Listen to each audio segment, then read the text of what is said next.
Salut tout le monde, alors je vous retrouve aujourd'hui pour une nouvelle vidéo bullet journal autour de mon layout, enfin de ma mise en page pour avril. Donc ce sera pas un mois très productif dû à la période de confinement que nous vivons tous. D'ailleurs j'espère que vous et vos proches allez bien, que vous êtes confinés dans un endroit où vous vous sentez bien, avec des gens avec lesquels vous vous sentez bien et que tout va bien de votre côté. Donc voilà, petite vidéo pour vous présenter un peu tout ça. Donc on commence avec la page de garde.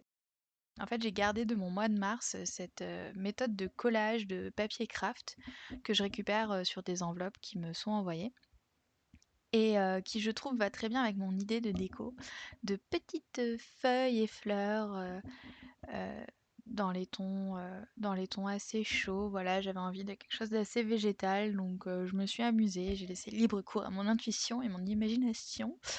Et voilà, je suis assez fière de ce que ça donne pour le moment. Et bien sûr, la petite citation du mois, c'est que ce mois soit le mois de la renaissance, de la croissance et du renouveau. Voilà, parce que c'est avril, c'est le printemps, c'est aussi une période assez particulière dans nos vies respectives, justement une période de remise en question globale et personnelle. Donc voilà. Donc ensuite on passe sur la page du monthly, donc sur laquelle je fais mon tout petit calendrier parce que j'aurais pas forcément grand chose à mettre dedans. Donc voilà, des toutes petites cases, mais j'avais quand même envie de le réaliser. Pour une fois, j'ai sorti ma règle, je sais pas pourquoi. Mais voilà. Donc, bien entendu, je me réfère, comme vous l'avez vu, aux pages Year at a Glance que j'ai faites au début de mon journal, où justement j'ai fait tous mes mini calendriers de chaque mois pour pouvoir justement au début de chaque mois avoir le modèle du calendrier mensuel. Vous savez, beaucoup de calendriers, tout ça. Je remplis les petites cases en trop avec des petits doodles. Et ensuite, on passe aux objectifs du mois. Donc, comme je vais être confinée à la maison, j'ai décidé d'en profiter pour mettre en place de nouvelles habitudes.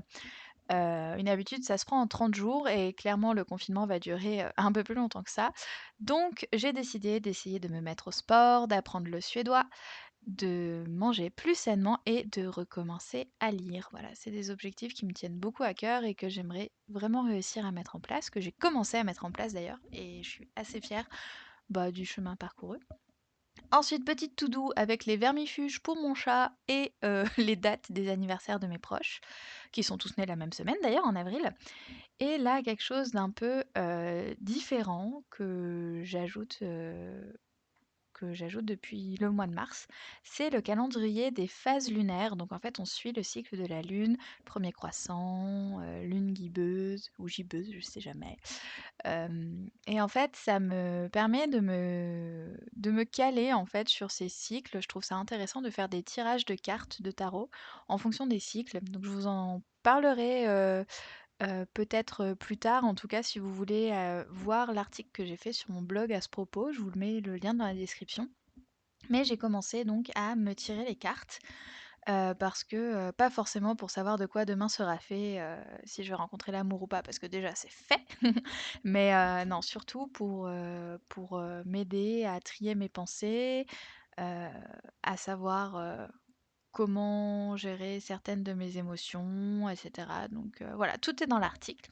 Donc, je tire les cartes par phase de lune et je me tire aussi une carte par mois. Et donc, c'est le petit encart que je suis en train de faire, la carte du mois, où en fait, donc c'est une carte que je vais tirer dans mon jeu de tarot, mon jeu d'oracle, et qui sera mon mantra, un peu, si vous voulez, pour le mois. Donc, au mois de mars, j'avais tiré la montre qui du coup m'avait fait dire qu'il fallait que je réapprenne à prendre du temps pour moi, que je réapprenne à réactiver mon temps libre et tout ça pour moi parce que je me laissais un peu dépasser par tout ce qui est vie professionnelle, etc. Et je prenais plus le temps de rien et j'avais l'impression de gâcher mon temps en faisant des choses. Donc on verra bien ce que le mois d'avril nous réserve. En tout cas, j'ai très hâte de tirer ma fameuse carte du mois d'avril. Et là, j'ai décidé que le marron, en fait, ça ne me plaisait pas du tout. Donc voilà, let's go noir. On passe maintenant à la page des trackers d'habitude. Donc j'ai tenté une écriture qui n'est pas la mienne et qui du coup rend assez bizarre. Mais voilà, écoutez, j'ai essayé. Pas sûr que ce soit très probant, mais bon. Bref, donc je reprends ce principe de petit calendrier vide. Donc vous voyez que ça prend la forme du mois. Et clairement, c'est la page la plus foirée de mon layout. J'ai mis des taches d'encre partout, j'ai essayé de cacher, on le voit encore plus, enfin c'est n'importe quoi. Mais bon, c'est le bullet journal. Et pour faire diversion, j'ai dessiné des énormes feuilles pour attirer l'œil plutôt vers le bas de la page que vers les petites erreurs. Donc ce mois-ci, j'ai décidé de traquer les jours où je mange sain, où je fais du sport, où je me tire les cartes du tarot, où je fais de la méditation, les jours où je lis et où j'apprends le suédois. Donc voilà, finalement, c'est pour coller un petit peu avec les objectifs que je me suis fixés en début de mois. Sur la page d'à côté, ça va être une autre sorte de tracker. Ça va en fait suivre les types de cartes qui sortiront ce mois-ci. En fait, le tarot est composé de plusieurs suites, comme un jeu de tarot normal. Donc il y a 4 suites qui correspondent un peu plus ou moins au cœur, pique, trèfle, carreau. Et il y a des arcanes majeures qui correspondent aux atouts. Et en fait, comme je commence à étudier le tarot, je trouve ça intéressant de voir quelles sont, sur un mois donné, les cartes qui sortent le plus. Donc je vais suivre combien de couteaux j'ai tiré. Donc oui, donc les suites sont le couteau, les pièces, les élixirs et les couteaux, les pièces, les élixirs et les bâtons. Et donc voilà, donc je vais suivre ça, à savoir que j'ai 2 jeux, donc c'est ce que je suis en train d'écrire là, j'ai un oracle qui s'appelle le Memento Mori et un jeu de tarot, qui est le tarot du bien-être aux éditions First. Et donc c'est 2 jeux que je vous présente, sur l'article du blog et que vous pouvez, tout à fait, aller voir. Mais en gros, c'est 2 jeux différents, que j'utilise à peu près de la même manière, ça dépend du jour. Donc voilà, donc là vous voyez que je me note tous les 31 jours, les 30 jours pardon du mois d'avril, et qu'en fait pour chaque fois que je tirerai, c'est pas forcément une fois par jour, mais chaque fois que je tirerai mes cartes, je mettrai les couleurs correspondantes aux cartes qui sont sorties. Et du coup voilà. Ensuite, on passe à la première semaine du mois d'avril. Donc comme vous le voyez, les premiers jours d'avril sont sur ma dernière semaine du mois de mars. Mais enfin voilà. Donc on commence au 6. Donc là, je me réfère à ma grille en fait que j'ai faite au tout début de mon carnet et qui me sert à délimiter mon espace. Voilà, donc j'ai regardé à chaque fois, bah, voilà, si je veux diviser ma page en 4, combien de carreaux il me faut, en 3, combien de carreaux il me faut. Bref, vous avez compris. Et c'est vraiment un outil qui me sert tout le temps, à chaque fois que je bujote. Donc je l'ai découvert sur le compte de Amanda Reichley. Et clairement, ça a révolutionné ma vie. C'est trop, trop chouette. Je ressors mes petits tampons pour marquer les dates. Voilà, j'ai trouvé ça dans une papeterie et j'en suis carrément fan. Je les utilise partout, tout le temps, c'est trop chouette.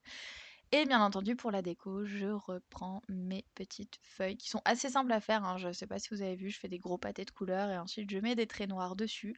Et ça rend assez bien, je suis assez contente du résultat. Donc voilà, c'est tout pour mon mois d'avril qui est toujours un peu axé finalement witchy et voilà, et rapport à la nature, et c'est quelque chose qui me parle beaucoup et qui me plaît. Donc voilà, je continue d'explorer plusieurs choses. J'espère que cette petite vidéo vous a plu, que vous allez bien, et je vous dis à très vite pour autre chose.